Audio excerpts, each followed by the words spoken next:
जय हिंद दोस्तों, वंदे मातरम।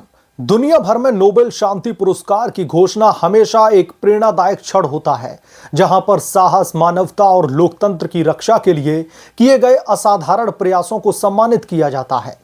इस बार वेनेजुएला की विपक्षी नेता मारिया कोरेना मचाडो को यह प्रतिष्ठित पुरस्कार दिया गया है। लेकिन दोस्तों, भारत में यह खबर एक हास्यपूर्ण राजनीतिक नाटक में बदल चुकी है, जब कांग्रेस पार्टी के नेता राहुल गांधी की तुलना मचाडो से करते हुए उन्हें भी नोबेल पुरस्कार का हकदार ठहरा रहे हैं। उनका दावा है कि राहुल गांधी संविधान बचाने की लड़ाई लड़ रहे हैं, ठीक वैसे ही जैसे मचाडो ने वेनेजुएला में लोकतंत्र की रक्षा की। यह मांग दोस्तों न केवल अतिशयोक्तिपूर्ण है, बल्कि पूरी तरीके से विसंगत भी। नोबेल पुरस्कार का वो सम्मान जो महात्मा गांधी जैसे दिग्गजों को भी नहीं मिल सका, लेकिन राहुल गांधी, जिनकी राजनीतिक यात्रा असफलताओं, विवादास्पद बयानों और प्रोपेगेंडा से भरी पड़ी है, उन्हें दरअसल इससे जोड़ना एक ऐसा प्रयास है जो कांग्रेस पार्टी की निराशा को उजागर करता है। कांग्रेस पार्टी के नेताओं के दिमाग में एक सेकेंड थॉट भी नहीं आया कि वो राहुल गांधी के लिए नोबेल पुरस्कार की मांग कर रहे हैं। नोबेल शांति पुरस्कार दोस्तों अल्फ्रेड नोबेल की वसीयत के मुताबिक भाईचारे की भावना को बढ़ावा देना, शांति स्थापित करने के लिए दिया जाता है। मचाडो का चयन इसका जीता जागता उदाहरण है। वेनेजुएला के तानाशाही शासक निकोलस मादुरो के खिलाफ में उन्होंने चुनावी धांधली का खुलकर के विरोध किया, गिरफ्तारी की धमकियों का सामना किया और विपक्ष को एकजुट करके शांतिपूर्ण आंदोलन चलाया। दरअसल नॉर्वेजियन समिति ने कहा है कि उनकी अटूट प्रतिबद्धता ने लाखों लोगों को प्रेरित किया है। यह साहस का पुरस्कार है, न कि सोशल मीडिया पोस्ट या फिर भाषणों का। अब राहुल गांधी की तुलना उनसे करना कितना अलग है या फिर ठीक है, जरा यह भी समझिए।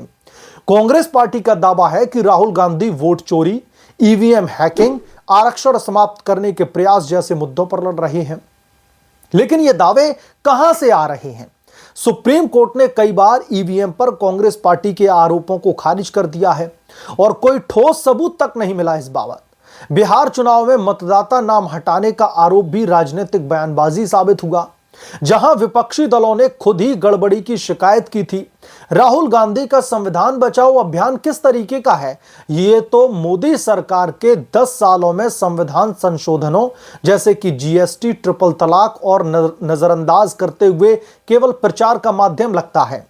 राहुल गांधी को यह लग रहा है कि जो नोबेल पुरस्कार जिस शख्सियत को दिया गया है, उससे बहुत सारी खूबियां राहुल गांधी की मिलती हैं। वोट चोरी को लेकर के आवाज उठाना, झूठा प्रोपेगेंडा फैलाना उन्हें लगता है कि नोबेल के काबिल हो जाता है। जहां मचाडो ने अपनी जान जोखिम में डाली, राहुल गांधी के संघर्ष सीमित हैं पूरी तरीके से, संसदीय बहसों और ट्विटर पर थ्रेड्स तक। भाजपा ने इसे हास्यास्पद बताते हुए कहा कि अगर मचाडो को लोकतंत्र के लिए नोबेल मिला है तो राहुल गांधी को क्या मिलेगा? विफलता का पुरस्कार। कांग्रेस पार्टी ने दोस्तों राहुल की लड़ाई के कई कारनामे गिनवाने की कोशिश करी है, जैसे कि बेरोजगारी, अल्पसंख्यक अधिकार, SC/ST सुरक्षा। लेकिन हकीकत क्या है? राहुल गांधी के नेतृत्व में कांग्रेस पार्टी 2014 और 2019 में लोकसभा चुनाव में पूरी तरह से चारों खाने चित हो गई। 2024 में भी इंडी गठबंधन की जीत राहुल गांधी की व्यक्तिगत लोकप्रियता से नहीं है, बल्कि क्षेत्रीय दलों के समर्थन से हुई है। लीडर ऑफ ऑपोजिशन बनना एक राजनीतिक सौदा था, न कि जनादेश। राहुल गांधी के विवादास्पद बयान तो उनकी राजनीतिक अक्षमता के प्रमाण हैं ही। कोलंबिया दौरे पर उन्होंने कहा है कि भारत में लोकतंत्र पर सबसे बड़ा खतरा मंडरा रहा है, सबसे बड़ा हमला है। लेकिन यह बयान विदेशी मंच पर भारत को बदनाम करने जैसा था। हरियाणा के IPS अधिकारी की मौत पर उन्होंने जातिगत भेदभाव का आरोप लगा दिया, लेकिन जांच में कोई भी सबूत नहीं मिला। इससे पहले मोदी जी की आंखों में कांटा जैसे बयान न्यायालय पहुंचे, जहां पर राहुल गांधी को माफी भी मांगनी पड़ी। दरअसल एक्स पर एक यूजर ने व्यंग करते हुए लिखा है राहुल गांधी को लेकर के कि राहुल गांधी को नोबेल छुपन छपाई के नए प्रारूप के आविष्कार के लिए मिलना चाहिए। ऐसे बयान शांति के लिए नहीं, बल्कि विभाजन के लिए जिम्मेदार हैं। कांग्रेस पार्टी का दावा है कि राहुल गांधी तानाशाही के खिलाफ में युद्ध लड़ रहे हैं। क्या कांग्रेस पार्टी को तानाशाही शब्द का मतलब भी पता है? कांग्रेस पार्टी किस तानाशाही की बात कर रही है? जो लोग खुलेआम लोकतंत्र को लेकर के बयानबाजी कर रहे हैं, विदेश में जहर उगल रहे हैं, उन्हें तानाशाही लग रही है। लेकिन याद कीजिए साल 1975 की इमरजेंसी, जब कांग्रेस पार्टी ने ही लोकतंत्र को कुचल दिया था। इंदिरा गांधी के नेतृत्व में प्रेस सेंसरशिप, विपक्षी नेताओं की गिरफ्तारी और संविधान पर हमला हुआ था। आज वही पार्टी संविधान बचाओ का नारा लगाती और नोबेल पुरस्कार मांगती है। यह दोहरा चरित्र है। हाल ही में मराठा कोटा एक्टिविस्ट मनोज जरांगे ने कांग्रेस पार्टी और राहुल गांधी पर ओबीसी मार्च स्पॉन्सर करने का आरोप लगाया, जो सामाजिक एकता का तोड़ने का एक प्रयास था। कांग्रेस पार्टी को नोबेल की मांग करना इसलिए भी हास्यास्पद है क्योंकि दोस्तों, पार्टी का इतिहास शांति और लोकतंत्र से कोसों दूर है। शांति और लोकतांत्रिक व्यवस्था से कांग्रेस पार्टी का कोई ज्यादा लेना देना नहीं है। वो फोर्स घोटाला, 2G स्पेक्ट्रम घोटाला, कोलगेट घोटाला, ये भ्रष्टाचार के ऐसे प्रतीक हैं जिन्होंने अर्थव्यवस्था को लूटा है। राहुल गांधी के दादा जवाहरलाल नेहरू के समय से ही कश्मीर मुद्दे पर शांतिपूर्ण नीतियां विफल रही हैं, जिससे आज भी अशांति बनी हुई है। सोनिया गांधी के कार्यकाल में यूपीए सरकार ने सबका साथ सबका विकास का दावा किया, लेकिन बेरोजगारी और महंगाई चरम पर पहुंची। आज जब मोदी सरकार ने 25 करोड़ लोगों को गरीबी से बाहर निकाला, जो दरअसल एनएसएसओ का डेटा ये खुद बयां कर रहा है, कांग्रेस पार्टी बेरोजगारी का रोना रोती है। अल्पसंख्यकों के अधिकारों की अगर हम बात करें, यूपीए के समय 2002 गुजरात दंगों की जांच में कांग्रेस पार्टी ने राजनीतिक फायदा उठाया, लेकिन मुसलमानों की स्थिति सुधारने में पूरी तरीके से विफल रहे। कांग्रेस पार्टी मुस्लिम समुदाय की कितनी भी बड़ी मसीहा बनने का दावा क्यों ना ठोकती रही, लेकिन असल में कहानी कुछ और ही है। SC/ST आरक्षण के लिए क्या किया? मोदी सरकार ने इसे मजबूत किया, जबकि कांग्रेस पार्टी के राज में जातिगत हिंसा बढ़ी है। एक्स पर एक पोस्ट में कहा गया है कि राहुल गांधी को नोबेल क्यों? पहले तो कोर्ट में माफी मांगने का पुरस्कार लो। कांग्रेस पार्टी का यह प्रोपेगेंडा केवल चुनावी लाभ के लिए है। अरुणाचल प्रदेश कांग्रेस ने भाजपा पर राहुल गांधी को धमकी का आरोप लगाया, लेकिन यह राजनीतिक ड्रामा निकला। अफगान विदेश मंत्री के प्रेस कॉन्फ्रेंस में महिलाओं को एंट्री न देने पर प्रियंका गांधी भड़की, लेकिन कांग्रेस पार्टी ने खुद ही महिलाओं के सशक्तिकरण में पिछड़ने का रिकॉर्ड रखा हुआ है।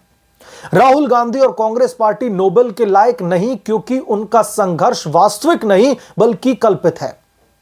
नोबेल मचाडो जैसी महिलाओं को जाता है, जो जेल की सलाखों का सामना करती हैं, न कि विलासितापूर्ण जीवन जीने वाले राज परिवार की वारिस को। राहुल गांधी का भारत जोड़ो यात्रा एक अच्छा प्रयास था, लेकिन यह शांति का प्रतीक नहीं बल्कि चुनावी स्टंट था। भारत जोड़ो यात्रा जो राहुल गांधी निकाल रहे थे, वो भारत को जोड़ने के लिए नहीं, दरअसल अपने चुनावी स्टंट के लिए, अपने पॉलिटिकल माइलेज के लिए वो यात्रा निकाली जा रही थी, ताकि वोटरों को लुभाया जाए। जहां मचाडो ने एक देश को एकजुट किया, वहीं राहुल गांधी विभाजनकारी बयान देकर के देश को बांटने की कोशिश करते रहते हैं। राहुल गांधी का मैं वो बयान भी याद दिलाना चाहता हूं। राहुल गांधी कह रहे थे कि हमारी लड़ाई सिर्फ भारतीय जनता पार्टी और आरएसएस से नहीं है, we are fighting against the Indian state. Quote unquote में यहां पर बात कर रहा हूं। तो राहुल गांधी जब ये कहते हैं कि we are fighting against the Indian state, ये फिर नोबेल पुरस्कार के काबिल बयान कैसे हो सकता है? बयान छोड़िए, ये राहुल गांधी और कांग्रेस पार्टी की दरअसल ओछी मानसिकता को दर्शाता है, और मचाडो से कंपेयर कर रहे हैं कांग्रेस पार्टी के नेता राहुल गांधी को कि वो जैसे लोकतंत्र बचाने की लड़ाई लड़ रही थी, इधर भी लोकतंत्र बचाने की लड़ाई राहुल गांधी कर रहे हैं। क्या तानाशाही दिखाई देती है कांग्रेस पार्टी को? तानाशाही का मतलब कांग्रेस पार्टी अगर जानना चाहती है, तो मैं राहुल गांधी से ही कहूंगा कि एक बार जाके आप 1975 के इतिहास को एक बार करकोद करके देख लें, जब उनकी दादी इंदिरा गांधी ने इमरजेंसी लगा दी थी, इस देश को आपातकाल में ढकेल दिया था। तब कैसे लोगों के अधिकारों का हनन किया जा रहा था, संविधान को तार-तार किया जा रहा था, लोकतंत्र पर कुठाराघात किया जा रहा था। एक बार जाकर के राहुल गांधी 1975 के इतिहास को टटोलें और फिर आज पूछें कि क्या वाकई में आज देश तानाशाही की डगर पर चल रहा है? क्या वाकई में लोकतांत्रिक व्यवस्था पर कुठाराघात किया जा रहा है? क्या वाकई में संविधान पर हमला किया जा रहा है? राहुल गांधी को इंट्रोस्पेक्ट करने की जरूरत है और यह जानने की जरूरत है कि असल में तानाशाही का मतलब क्या होता है। और राहुल गांधी जो लड़ाई इस देश में लड़ रहे हैं वो किसी देश के लिए लड़ाई नहीं लड़ रहे हैं। राहुल गांधी अपने पॉलिटिकल माइलेज के लिए, अपनी कांग्रेस पार्टी को रिवाइव करने के लिए यह लड़ाई लड़ रहे हैं, ना कि इस देश की लोकतांत्रिक व्यवस्था को मजबूत करने के लिए। बहरहाल आप क्या सोचते हैं इसके बारे में, आपकी क्या राय है, कमेंट करके जरूर बताएं।